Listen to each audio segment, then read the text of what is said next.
Bienvenidos al programa XXX Palito Palito Palito de Converso Verso a Verso. El día de hoy vamos a tener un programa especial porque lo hemos dedicado a responder preguntas que tienen que ver directamente con nuestro Señor Jesucristo. Un poco para estar a tono con la Semana Santa que acaba de concluir. Por esa razón, para comenzar el día de hoy escogimos la canción Yo Soy Jesús, de Torre Fuerte.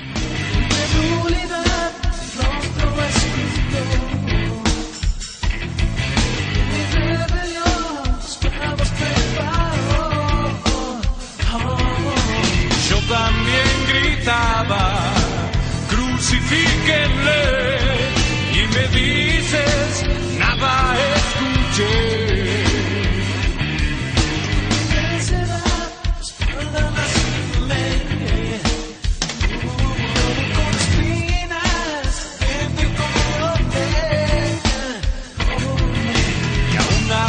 Clavado en esa cruz, me dijiste, ven, yo soy Jesús.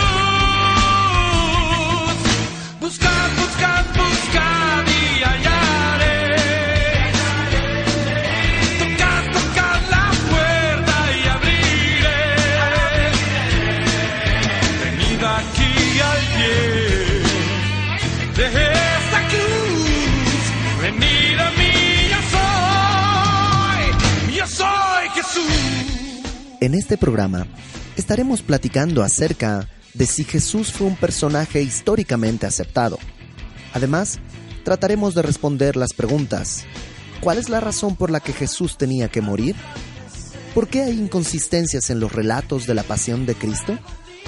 ¿Por qué es importante la resurrección? Y por último, ¿estuvo en verdad Jesús muerto 3 días y 3 noches? Como ven, tenemos un programa abundante en información. Por esa razón, y sin más demora, los dejamos con Alex Awad, quien será el anfitrión de este programa. Comencemos. Hola. Hola. Quiero presentarles a todos mis amigos conversos, incluyendo a una mosquita que anda por aquí, que creemos que reencarnó a alguno de los conversos en mosquita. Pero si quieres saber más del tema, puedes escuchar el podcast en el que hablamos acerca de la reencarnación. ¿Cómo están todos? Qué gusto verlos. Bien. Alex. Quiero dar la bienvenida a Benjamín. Hola. César Cárdenas. ¿Qué tal? ¿Cómo están? Isaac, mi amigo. ¿Cómo están todos y cómo estás tú, mi Alex? Josué Ayuso. ¿Qué tal? ¿Cómo están a todos? JJ. ¿Cómo están todos? Hola, Alex. Nuestro querido amigo Ibert, que es el host de este programa, pero me cedió el lugar un momento. Hola, ¿qué tal? Muy buenos días, tardes o noches. Y, por supuesto, nuestro querido ingeniero de audio, Toto Robles. Hola, ¿cómo están? Hola, ¿cómo estoy? Y un saludo a nuestro patrocinador de café y galletas, que no está por acá, pero si escuchas el programa. ¿Otra vez? Sí presenté a César Cárdenas, ¿verdad? Sí. Otra vez César Cárdenas, ¿Cómo por favor. están? Pues hoy vamos a tener un tema muy especial para los que escuchan Converso Verso a Verso. Vamos a hablar acerca de la Semana Santa. Y si por ahí andas viendo documentales de En Busca del Jesús Histórico de Discovery o algún programa de Semana Santa, el día de hoy queremos tratar un par de preguntas que creo que serían importantes para esta semana tan especial, tan significativa para nosotros como cristianos. Entonces voy a lanzarle a mis amigos conversos la primera pregunta. ¿Realmente existió un Jesús en la historia? Sí. Sí. Excelente respuesta. Vayamos a la que sigue. No, exacto. ¿Qué pasaría con alguien que niega la existencia histórica de Jesús de Nazaret? ¿Qué podríamos decirle? Que para empezar hay gente que lo hace, ¿no? Uh-huh. Exacto. Hay gente que lo hace. Hay programas que se dedican a desmentir al Jesús histórico. Y solo Jesús es un personaje mítico de la literatura. O a lo mejor también tenemos el otro caso, que hay personas que afirman que hay un Jesús histórico, pero que no es el Jesús bíblico. De hecho, hacen una diferencia entre un Jesús histórico y un Jesús místico o un Jesús teológico, ¿no? Claro. Que dicen que Jesús sí existió, un judío carpintero del primer siglo, que inició algún movimiento que fracasó, porque al final lo mataron, Y años más adelante, otro judío llamado Pablo o Saulo de Tarso se inventó el cristianismo y ya, ¿no? Entonces, creo que hay algunos que afirman que Jesús sí existió, pero lo hacen diciendo que el Jesús bíblico es un mito, ¿no? Ficción, claro. ¿Qué dirían ustedes? ¿Qué responderían a esta pregunta importante? Que no. Yo les diría, hablen con Alex, es el maestro de apologética. Pero es que hoy dirijo las preguntas. Sí, entonces yo no puedo creo responder. que estuvimos mal al ponerlo como mediador porque Estuvo mal planeado, estuvo mal brother. planeado. Yo no voy a responder el día de hoy. Yo No, les tienes diría que que vengan a la conferencia el 18 de abril. Esto no es Exacto. un programa, es un examen. Sí, ¿tú qué dices, Alex? A ver, platícanos. Pues yo digo que sí, también. No, pero yo digo que no. Bueno, exacto. Yo creo que definitivamente es una imposibilidad. Déjenme decirlo otra vez porque ya me puse nervioso. No puedes negar al Jesús histórico. O sea, eso es imposible desde un punto de vista lógico, porque aún aquellos que no están quizás a favor del Jesús tradicional u ortodoxo están de acuerdo con que decir que Jesús es un mito literario sería la peor forma de explicar el fenómeno que llamamos cristianismo. Tendríamos que decir otras cosas que no hacen sentido. La única razón de poder explicar por qué existe el cristianismo es que hubo un fundador que es Jesús de Nazaret. Aparte, si podemos ver a la Biblia como un documento básicamente confiable, podemos hablar del Jesús como biografía, ¿no? Que existe en el Nuevo Testamento. Y no son los únicos documentos respecto a Jesús. Quizás no hay muchos restos arqueológicos de la vida de Jesús, pero hay muchísimos documentos, tanto bíblicos como apócrifos, como extrabíblicos. Y aunque no estamos de acuerdo con el Jesús que nos pintan los evangelios apócrifos, sin duda alguna tiene que tener una base histórica o verdadera, ¿no? Entonces eso es lo que podría decirles del Jesús de la historia. Que sí hay un Jesús histórico. Claro, definitivo. Yo Sí, me vivió pregunto, uno. ¿cuál sería la razón para negar la existencia de Jesús? Realmente es...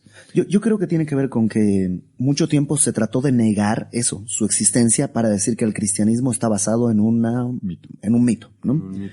Pero la evidencia es tan fuerte que el día de hoy lo que ha sucedido es que se acepta la existencia histórica, pero se divorcia el Jesús histórico de lo que la narración bíblica hace de él, lo cual pues es súper extraño. En su metodología ya es La extraño. razón para hacer esto que dices ahora es la misma por lo que había para... Exacto. querer, Claro, sí, no Rechazar. reconocer que Dios hizo hombre, ¿no? Ajá. Claro. Y creo que es interesante lo que dice Ibert. Primero negamos su existencia, ¿no? Que no es un mito. Pero es tan abrumadora la evidencia que volteas la ecuación. Dices, bueno, sí, era real. No podemos ya negar eso, Ajá. ¿no?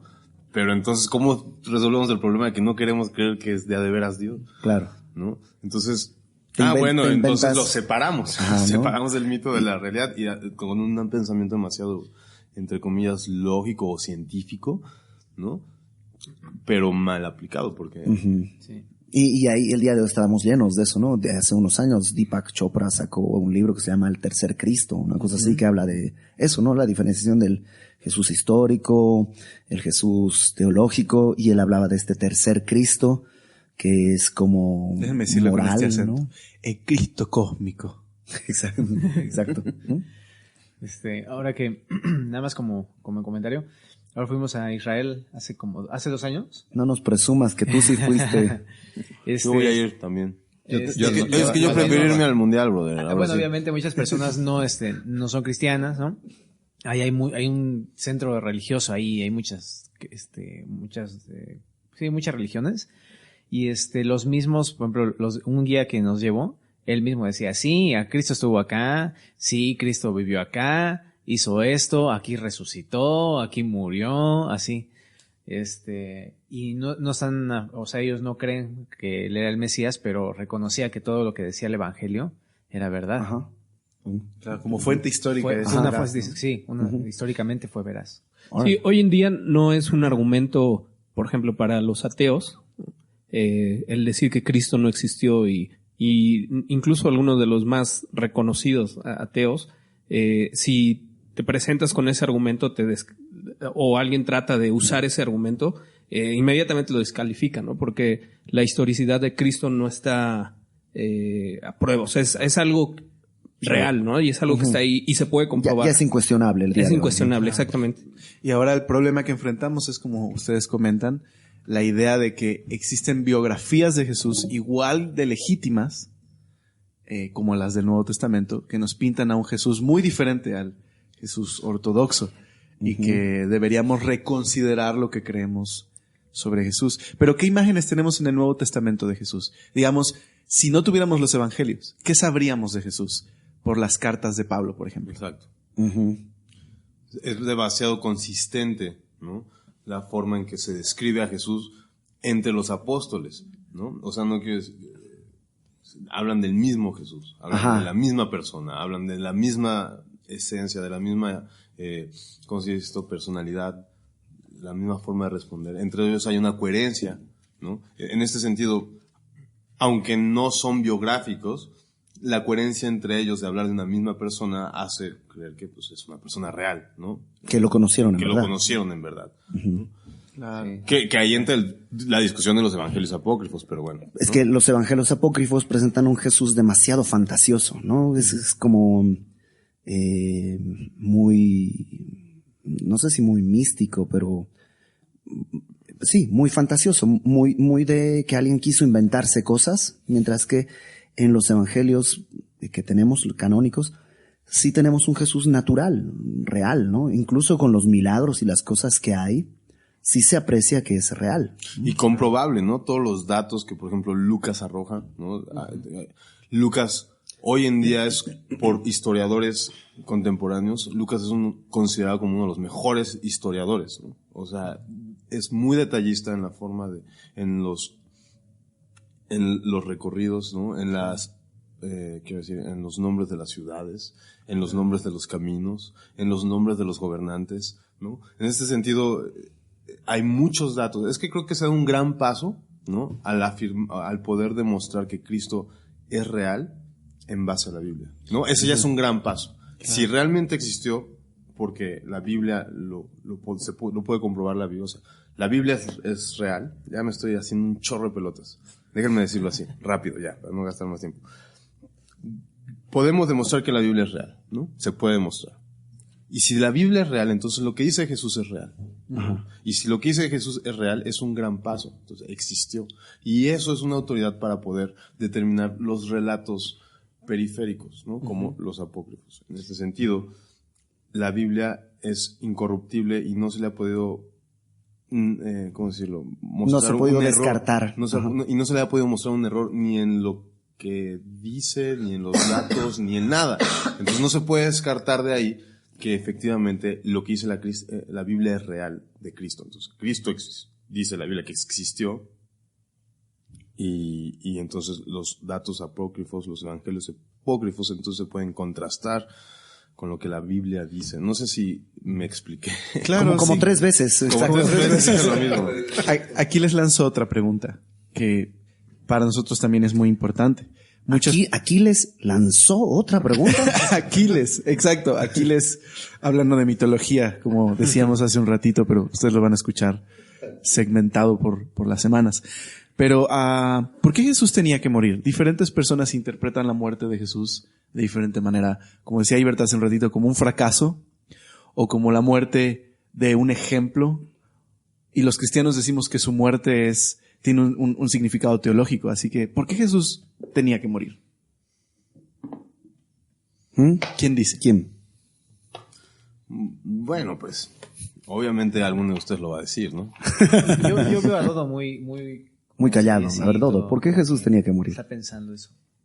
Pues, ¿por qué, maestro de apologética? Yo estoy dirigiendo, chicos. A ver, una pregunta. Si Cristo no fuera a la cruz, no sé, ya me estoy viajando mucho, pero si Cristo no lo hubieran matado, ¿hubiera muerto? Naturalmente. Pues la Biblia dice que la muerte es el resultado del pecado, ¿no? Y Hebreos presenta a Jesucristo como tentado en todo, pero sin pecado. Entonces, pues bajo ese argumento él no moriría, ¿no? Y contestando la pregunta de Alex, tuvo que morir porque la muerte demanda, el pecado demanda muerte. Y él, al morir, que es además, curiosamente, sí me acuerdo, antes de ser creyente, siempre me llamaba la atención esto que decían, Jesús murió por ti. Yo decía, pero ¿cómo murió por mí si él murió mucho antes de que yo naciera? Y no me caía el 20. Y cuando un día me cayó ese 20, para mí fue así glorioso, que mi pecado demanda mi muerte. Y cuando él murió, atribuir mi muerte a su persona me hacía libre. Para mí fue así como, wow, fue toda una revolución en mi mente, ¿no? Que recuerdo que estaba de viaje, estaba de visita en casa de mis papás, y estaba con una amiga, y fui y le dije, ¿sabes qué? Acabo de entender esto, y bla, bla, bla, bla, bla, bla, ¿no? Ella no era creyente, pero yo acababa de nacer de nuevo y tenía todo esto en mente, se lo contaba tan emocionado, y me miraba así con cara ¿de qué me estás hablando, no? Pero es esto, murió porque es la paga de mis pecados, ¿no? Suena muy a cliché, pero es real. Y lo interesante es que esta reacción tal vez de tu amiga que dice no entendía, incluso para los judíos de la época de Jesús, el momento en el que él murió, contrastaba con lo que esperaban ellos de un Mesías, ¿no? De un Salvador. O sea, ellos esperaban un libertador tal vez que por medio de una revolución, ¿no? Les liberara de la opresión del imperio, pero no es así.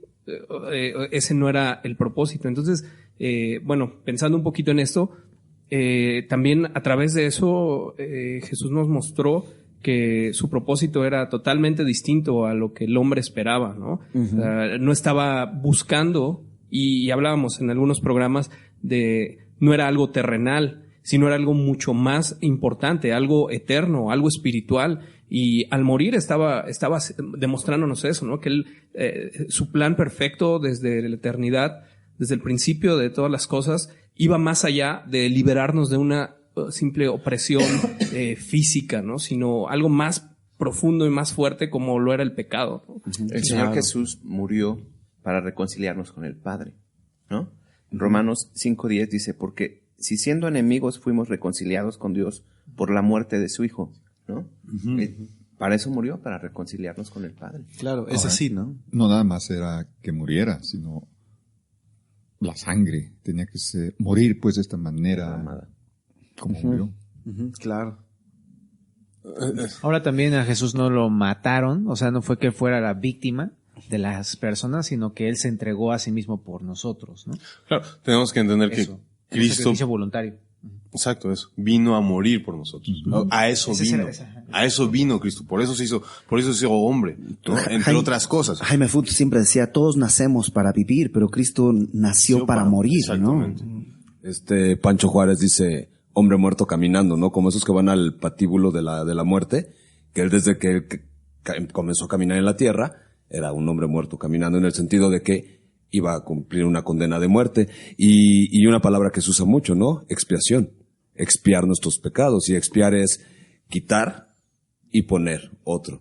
Y entonces a eso vino, por eso sus últimas palabras en la cruz, ¿no? Consumado es, que significa pagado por completo. Que otra vez expiatoria. Claro, eso es el relato bíblico. Ajá. Pero yo he escuchado que la gente que no cree en Cristo dice, pues murió porque se le chispoteó. Yo escuché una vez que dijeron, tenía un gran propósito Jesús, pero que fue truncado porque lo mataron, por lo cruzó. O sea, su propósito y su éxito fue truncado porque se encontró la cruz en medio de su camino y lo mataron. Porque no conocen el verdadero propósito. Exacto. Claro. Y un poco la película de Mel Gibson siempre nos deja como esa, por lo menos a mí, como ese mal gusto de que presentan la película como una tragedia de pobrecito. Mucha gente llora. O sea, recuerdo cuando fui a verla al cine, toda la sala estaba llorando, y eso que yo estaba solito en la sala.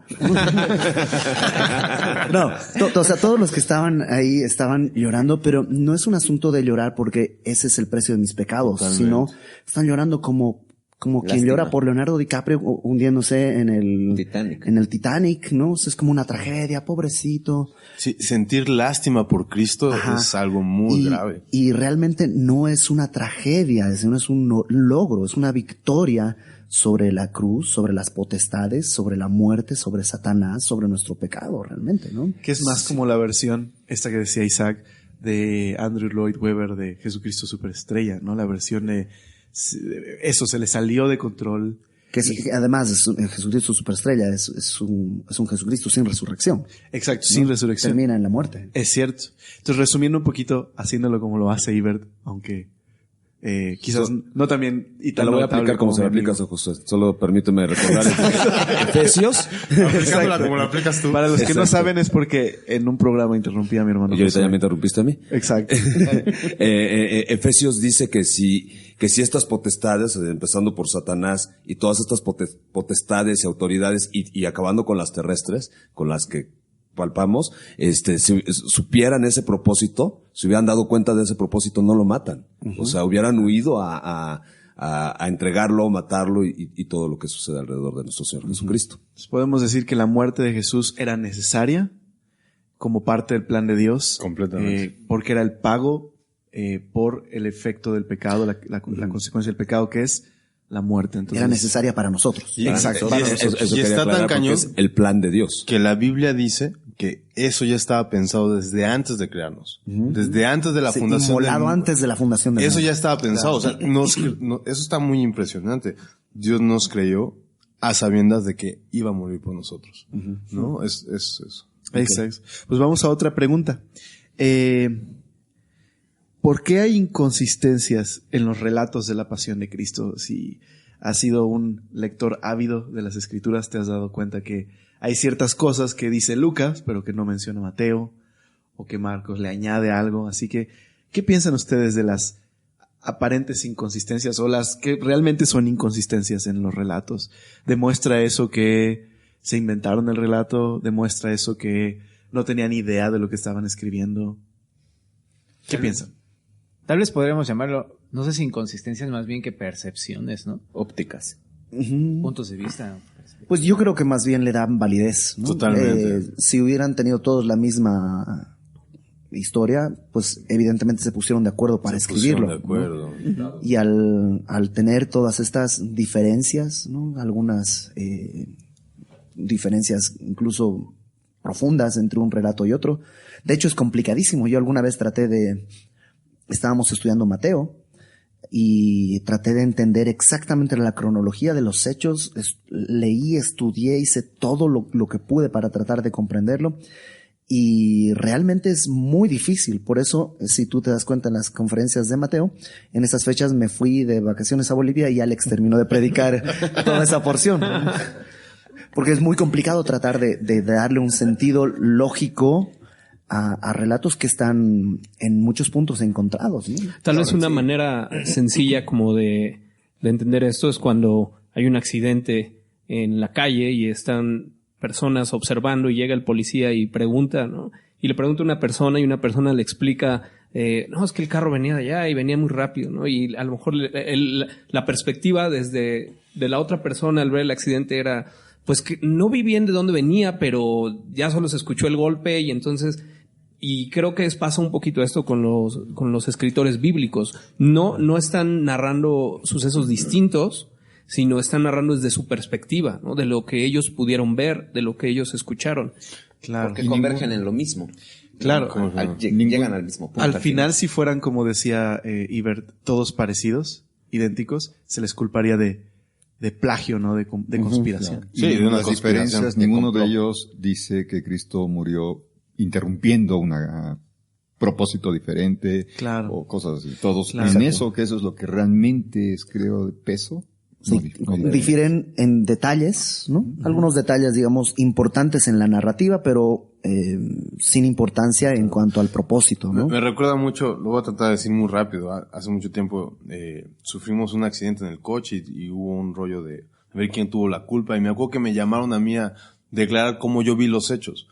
Total que dije que era otra fecha, me preguntaron la fecha y dije que era otra fecha, me preguntaron no sé qué, si iba vestido de tal forma y dije cualquier cosa. ¿Y por qué hiciste eso? No sé, mi mamá después me dijo, oye, ¿por qué dijiste todas esas cosas? Y yo dije, no, ¿verdad?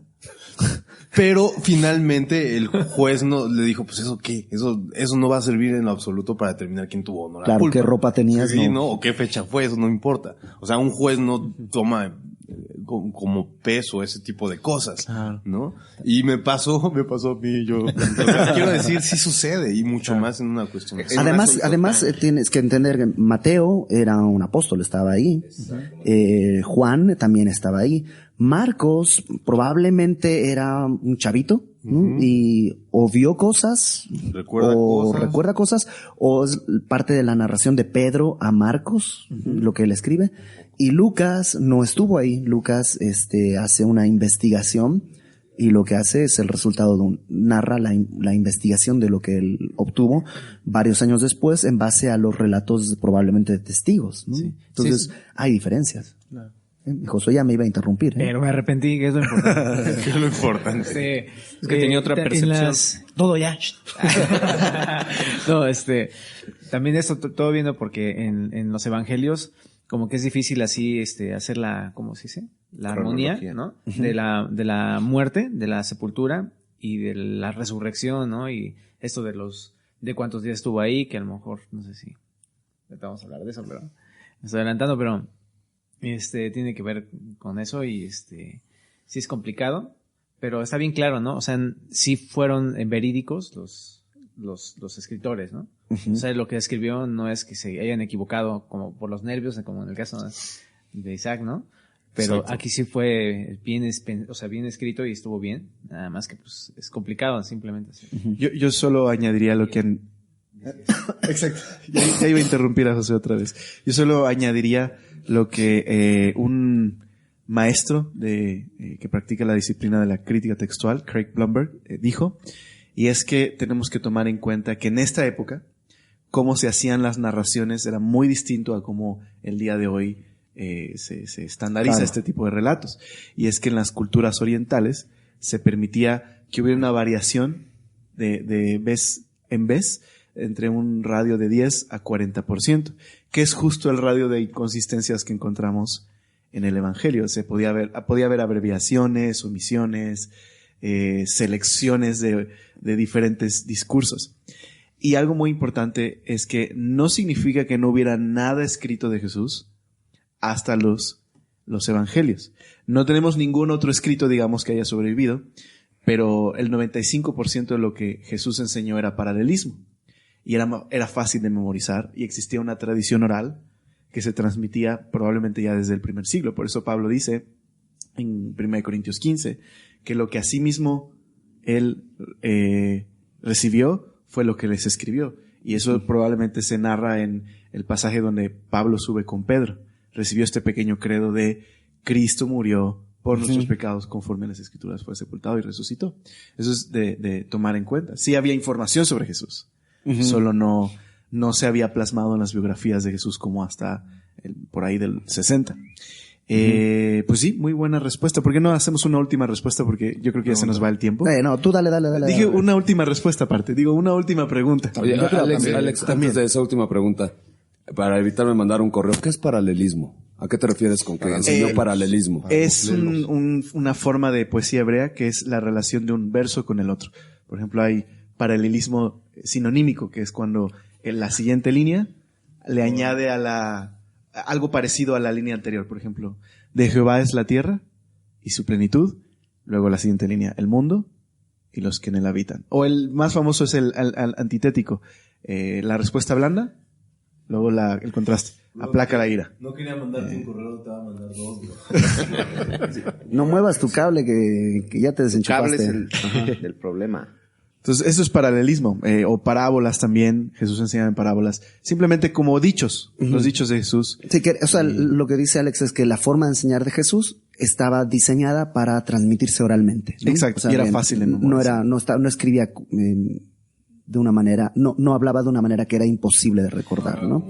Y la capacidad de memorizar el día de hoy es muy distinta a la capacidad de memorizar que tenían ellos, que era una cultura de tradición oral. Nosotros no nos acordamos a veces ya ni de nuestro teléfono porque viene en el celular. Cuando ellos tenían una historia de 1000 años por lo menos de tradición oral en todo el Antiguo Testamento, era su forma de transmitir la enseñanza. Y definitivamente había gente viva en ese momento que podía corregir a los apóstoles. No es como que escribieron cada uno sin la intervención de ningún otro, ¿no? Había todo un cuidado especial y hay que considerarlo. Una pregunta que creo que es muy... Y entonces no hay escritos diciendo que están mal en estos aspectos. No tenemos ninguno. Sí tenemos los apócrifos, que muchos de ellos son de segundo siglo, pero no... Pero ninguno diciendo, esto está mal, esto no fue así, esto fue de otra manera. No, tenemos una supuesta fuente, no está el escrito, pero hay una supuesta fuente llamada Q, que era puros dichos de Jesús, y que probablemente Marcos tomó de ahí, y luego Lucas y Mateo tomaron de Marcos para hacer su propio evangelio, y Juan tenía su propia información. Aunque eso nada más es una suposición. Es una suposición. Es muy probable que hubiera eso, porque la cultura de los judíos pues tenía este formato de tradición oral, de transmitir la enseñanza en pequeños credos. Incluso Pablo incorpora esos credos a algunas de sus cartas. Colosenses 1:15 es un pequeño credo. Él es la imagen del Dios invisible. Filipenses, capítulo 2, verso 5. ¿No? Tengan este mismo sentir que hubo en Cristo Jesús. Y viene el pequeño himno que probablemente la iglesia cantaba. Si somos muertos por Él, también viviremos también en esa parte, ¿no? Exacto. 1 Timoteo, ¿no? Dios fue manifestado en carne. Entonces, sí, definitivamente. ¿Por qué esta es una pregunta. ¿Por qué para nosotros los cristianos es importante la resurrección? Si Jesús no hubiera resucitado hace 2000 años, ¿podríamos decir que lo que importa es que resucitó en nuestros corazones? ¿Sería igual de válido decirlo así? ¿O hay una validez solamente si Jesús realmente resucitó en la historia? Pues Pablo en Romanos dice que fue resucitado para nuestra justificación. No sé si está bien decirlo de esta manera, pero su muerte paga nuestros pecados y digamos que nuestra cuenta quedaría en ceros, ¿no? Ya estaríamos en blanco. Pero si no hubiera resucitado, esa cuenta en blanco empieza a ir a ceros nuevamente. Somos justificados cuando su justicia nos es atribuida a nosotros, ¿no? Y yo entiendo esto, que fue resucitado para nuestra justificación, en el sentido que su resurrección es la que permite que nosotros podamos vivir en su justicia y ya, ¿no? No sé si dije alguna barra basada, alguien que me corrija. No, me parece que es correcto porque dice para nuestra justificación, ¿no? O sea, añade justicia a su resurrección, o por lo menos la valida o la confirma, ¿no? Es completamente esperanzador. Espérate, no se te escucha. Si me escuchan o no me escuchan. Ahí está. ¿Ahí puedo hablar? Es completamente esperanzador que haya resucitado, ¿no? Simple y sencillamente, si Él resucitó, entonces podemos creer que nosotros hemos de resucitar, ¿no? Si Él no hubiera resucitado, no tendríamos ninguna esperanza al respecto. Y eso está bien chido. Igual quizá ni siquiera de creer. Él dijo, yo tengo poder para poner mi vida y volverla a tomar. Exacto. Sí, se derrumba todo lo que dijo se derrumba ahí. Y realmente hubiéramos dicho exactamente. Pablo dice, ¿no? Si Cristo no resucitó, vana es nuestra fe. Estamos aún en nuestros Ahora uno de pecados. los pilares de la enseñanza del Señor Jesús es yo soy la resurrección y la vida. Y entonces está hablando de eso, de resucitar. Y no es simbólico. Y no es simbólico. De hecho, por eso lo juzgan, ¿no? Porque dice, voy a destruir este templo y en 3 días lo voy a volver a levantar, y se está refiriendo a su cuerpo.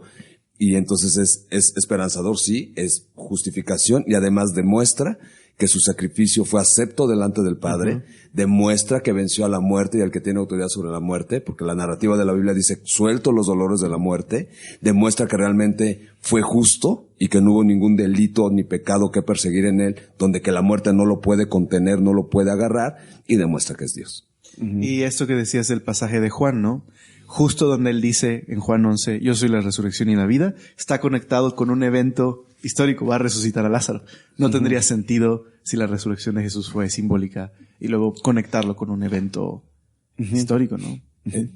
Mira, dice Romanos, no sé si fue lo que ya dijo Iber, creo que no, pero dice Romanos 1:4, que fue declarado Hijo de Dios con poder, según el Espíritu de Santidad, por la resurrección de entre los muertos. Yo entiendo, o sea, gracias a que resucitó puedes decir, si es el Hijo de Dios. ¿Me explicó? O sea, la resurrección demuestra que efectivamente es el Hijo de Dios y valida toda su enseñanza. Él mismo lo dijo cuando le piden una señal. Danos una señal. Le dijo que solo les voy a dar una señal, ¿no? La del profeta Jonás.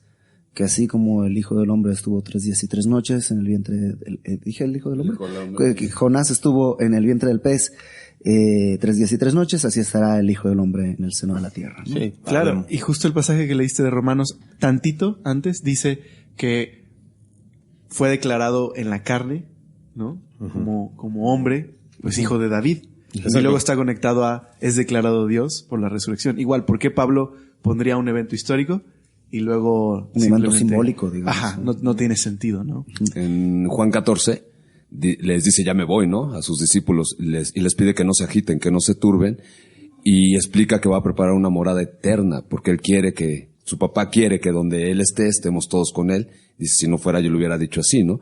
Se los hubiera aclarado. Y una morada eterna sin resurrección, ¿qué caso tiene? Cuando todos estamos pues condenados a morir, ¿no? De la manera que está establecido para todo hombre, que muere una sola vez y después de esto el juicio. De hecho, Pablo, como decíamos hace rato, lo pone como fundamental. Si Cristo no resucitó, comamos y bebamos que mañana moriremos. Y el Apocalipsis, o el libro de las revelaciones, pues la revelación, pues revela a Dios resucitado entre los muertos, al Señor Jesús con toda autoridad, y cómo va a venir a establecer su reino. Y entonces está hablando de una vida después de la muerte, una vida ya eterna, libre de pecado, libre de Satanás, libre de todo esto. Y hoy sentado a la diestra del Padre. Lugares celestiales. Ahora, ¿cuál JJ, ¿no? Ya que estamos adoptando las cosas, les echo la bolita. ¿Qué implica en nuestra vida espiritual su resurrección? ¿Me explico? O sea, este rollo de andar en nueva vida, en victoria. Claro, o sea, para nosotros como creyentes, no solo la resurrección de Jesús es esta validez de nuestra salvación histórica, sino es el poder que nos da Dios para vivir como cristianos. Es lo que un poco eso, ¿no? Gracias a que Cristo resucitó y, o sea, está muy impresionante esto, pero resucitó y después de eso que dice, pues ya me voy, pero no los dejaré solos. Gracias a que resucitó, se puede ir al cielo y enviar el Espíritu Santo. Y entonces sí podemos vivir una nueva vida como Él anda en nueva vida, ¿no? Claro. Está bien chido. Claro. Una cosa que yo siempre les digo en evangelismo es, la resurrección de Cristo no es cuestión de fe, es cuestión de historia, ¿no? Lo que es cuestión de fe es creer que el que murió, que el que resucitó realmente es el Hijo de Dios, pero bueno, eso ya es otra cosa, ¿no? Claro, aparte creo que gira todo en torno a la primera pregunta que hicimos cuando cuestionamos si en verdad Jesús resucitó. Es más difícil decir que existe el cristianismo, sobre todo del primer siglo, con los apóstoles dando su vida y teniendo esperanza, pensando en que solamente había resucitado en sus corazones. O sea, en verdad Pablo por eso fue perseguido por los judíos y más adelante toda una historia de persecución del segundo al cuarto siglo solo porque Jesús resucitó en sus corazones. No es sensato pensar de esa manera. Tiene más sentido pensar que Jesús resucitó físicamente. Imagínate el valor que incluso nosotros podemos adoptar al saber de Cristo resucitó. Ahora sí que ¿qué me importa la muerte? ¿No? Si ya había un hombre que la venció y me promete vencerla. Claro que no me temo ya a la muerte. Claro. ¿No? Ya no tengo por qué temer a la muerte porque ya ha sido vencida. Puedo entregar entonces mi vida. Por eso la invitación de Pablo, ¿no? Echa mano de la vida eterna. Entonces te está invitando a pelear esta buena batalla, echando mano de la vida eterna. Y quizá igual que hace rato, o sea, más de 500, ¿no? 500 lo vieron, y no hay alguien que argumente en contra de eso. O sea, no hay escritos que digan. Ni sus mismos enemigos. O sea, no pudo haber sido un argumento de los fariseos y todos así de... Nunca fue su argumento decir, pues, a ver, ¿qué tanto andan haciendo la payasada? ¿Dónde está Jesús? ¿No? Claro. ¿Dónde está resucitado? Como sabían que resucitado, nunca pudieron decir ese argumento de que no había resucitado, porque lo vieron. Era hecho, evidente. Le pagaron a los soldados romanos para que no anunciaran esta verdad. Desde ahí viene toda la distorsión de la historia, porque ellos mismos pagaron para que no se anunciara el hecho de que él había resucitado y no estaba en la tumba. ¿Da tiempo para una pregunta más? Pues a ver si la última, dale. ¿Cuál es? Bueno, esta es muy interesante y creo que Ibert va a poder contestarla bien junto con mis amigos acá presentes, los conversos. Imagínense la carita de superhéroes, así que... ¿Estuvo Jesús realmente 3 días y 3 noches debajo de la tierra? Porque pareciera ser que por el día en que celebramos nosotros la Pascua, no son 3 días. Entonces, ¿Qué podríamos decir de esto? Yo creo que podríamos empezar hablando acerca de que el día que tradicionalmente se celebra Pascuas no es el día en el que el pueblo judío celebra Pascua, ¿no? O sea, celebramos Pascua en unas fechas que tienen que ver con el calendario lunar y todo eso, pero hubo un momento en la historia en que se adecuó eso para que nunca coincidiera con la celebración de la Pascua judía, ¿no? La Pascua judía sucede siempre en una fecha distinta a la Pascua, digamos, cristiana. Entonces creo que es lo primero que tenemos que aclarar. En segundo lugar, tradicionalmente hablamos de que Jesús murió en viernes y resucitó en domingo. Y ahí sí, hazle como quieras, no suman 3 días y 3 noches, ¿no? Yo sé que muchas veces se dice, bueno, es una forma de hablar, ¿no? Como que, pues viernes, sábado, domingo, ¿no? 3 días y 3 noches. Pero es como cuando haces cambios cuando entregas cambios para alguien que no le quieres dar el cambio completo, ¿no? 5 y llevamos 2. Exacto, sí. Es como muy raro. Alguna vez leí a alguien que decía, Jesús dijo esto, ¿no? Una sola señal les voy a dar. Así como el Hijo del Hombre, así como Jonás estuvo en el vientre del pez 3 días y 3 noches, así estará el Hijo del Hombre en el seno de la tierra. Si es la única señal que Cristo va a dar, ¿por qué la dejaría tan... Bueno, no son 3 días y 3 noches, sino más o menos 3 días y 3 noches. Y eso pone el punto en exactamente cuándo murió Cristo. Y no sé si alguien quiere decir algo. No sé, precisamente estuvo en la sepultura, en una cueva, en una roca. Ajá. No, sí, por aquellos que no conocen mucho, no se hizo una fosa y se Claro. murió. No se enterró. Claro. No se enterró. En el relato del Evangelio hay algo que es curioso. En Marcos capítulo 16, y a ver si lo encuentro rápidamente, dice en Marcos 16, en el versículo 1, cuando pasó el día de reposo, María Magdalena, María la madre de Jacobo y Salomé compraron especias aromáticas para ir a ungirle. Y muy de mañana, el primer día de la semana, vinieron al sepulcro ya salido el sol. Entonces aquí el relato nos dice que las mujeres compraron especias pasado el día de reposo. No digamos, hubo un sábado y luego compraron especies y el primer día de la semana, o sea el domingo, fueron a ungir a Jesús. Pero en Lucas capítulo 23, versículo 55, dice, desde el 54 lo voy a leer, está hablando cuando Jesús muere, desde el 53, quitándolo, lo envolvió en una sábana, lo puso en un sepulcro abierto en una peña en el cual no se había puesto a nadie. Era el día de la preparación y estaba para comenzar el día de reposo. Y las mujeres que habían venido con él desde Galilea siguieron también y vieron el sepulcro y cómo fue puesto su cuerpo. Vueltas prepararon especias aromáticas y ungüentos y descansaron el día de reposo conforme al mandamiento. Entonces Lucas dice que ellas prepararon las especias y luego vino el día de reposo. Marcos dice que primero vino el día de reposo y luego compraron especias. Y entonces ahí ya hay una pequeña contradicción. ¿Qué es lo que pasa? ¿Compraron las especias antes? ¿O primero las prepararon y luego descansaron y luego las compraron? O sea, es complicado. Lo que algunas personas toman como resolución es que Jesús no murió necesariamente en viernes, que el día del reposo que se habla después de su muerte es el día de reposo que la ley ordena siempre después de la Pascua. Digamos, si la Pascua caía en martes, el miércoles era considerado un día de reposo. Si la Pascua caía en miércoles, el jueves sería considerado día de reposo. Y en este término, no recuerdo cuándo, pero miércoles o jueves podría ser que habría muerto Jesús, se celebra el día de reposo. Las mujeres después del día de reposo van y compran las especias.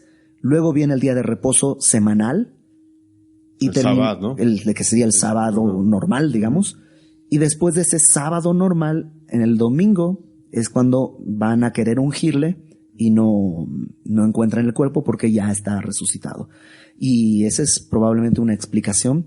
Pero toda explicación posible tiene siempre alguna colita que pisarle, ¿no? Y que este sería un ejemplo de cómo resolver las supuestas inconsistencias en el Nuevo Testamento, ¿no? Porque además no importa si realmente fue viernes o jueves o lunes o martes, ¿no? Es como el evento importante es la muerte, que sí se existió, y la resurrección, sí existió, como lo platicábamos hace un momentito, ¿no? Pues alguien tiene algo más que No decir. sé, al yo respecto? había escuchado, no sé si sea cierto, que fue, no sé, igual voy a decir una barrabasada, pero que fue el viernes en la mañana el primer día, ¿no? El sábado, que empieza en la tarde, el día judío empieza en la tarde, fue el sábado, y termina lo que terminaría el domingo en nosotros al mediodía, y ya después el domingo, después de la tarde, del sábado. No, pero el problema es que al amanecer del primer día de la semana, ya estaba resucitado. Que sería el domingo. Y que con esta explicación que nos dio Iberto hace ratito, Jesús resucitaría, digamos, el domingo en la... Lo que para nosotros sería el sábado en la noche, El sábado digamos. en la noche. En algún momento durante la noche resucita. Claro. Que, de modo que el domingo en la mañana Ya está resucitado. Claro. ya está resucitado. ¿no? Que en el calendario judío ya sería domingo. Por Que es cómo domingo comienza. ya, digamos, medio domingo, porque empezó el sábado en la tarde. Claro. Pues ha sido muy interesante este programa. Gracias por escucharnos y le voy a pedir a todos los conversos al estilo de nuestro querido host Ibert, se despidan con una forma de contacto. ¿Quién primero, yo? ¿Sí? Yo le doy una forma de contacto a Ok, hasta luego. Mi nombre es César Cárdenas y pueden contactarme en cesarcárdenas@semillaonline.org. Después de 3 programas ya Ya que... me lo aprendí. Venga. Benjamín Jiménez en Twitter, Bencas1207. Ya. Nos vemos, yo soy Isaac y me pueden seguir en Twitter, @perodios. Bueno, mi nombre es Josué, en la iglesia me pueden ver y aquí estoy para servirles. Soy JJ y sigo sin aprenderme mi Twitter. Yo soy Rodolfo y me encuentran en Twitter como @dodorobles. Yo me despido, soy el día de hoy su host prestado y me puedes contactar por @alexaguadache en Twitter. Y ahora sí les dejo con nuestro host principal. Mi nombre es Ibert Cruz, @Ibert Cruz en Twitter, y nos encontraremos en una próxima oportunidad. Este programa fue largo, pero fue sustancioso, así que con paciencia y serenidad, pequeños solines, disfrútenselo poco a poco. Adiós. Bye. Bye, bye. Corre por las calles, con la promesa en su interior. La mueve el recuerdo en la mirada del Señor. Entrando a la tumba encuentra que aquella piedra se removió.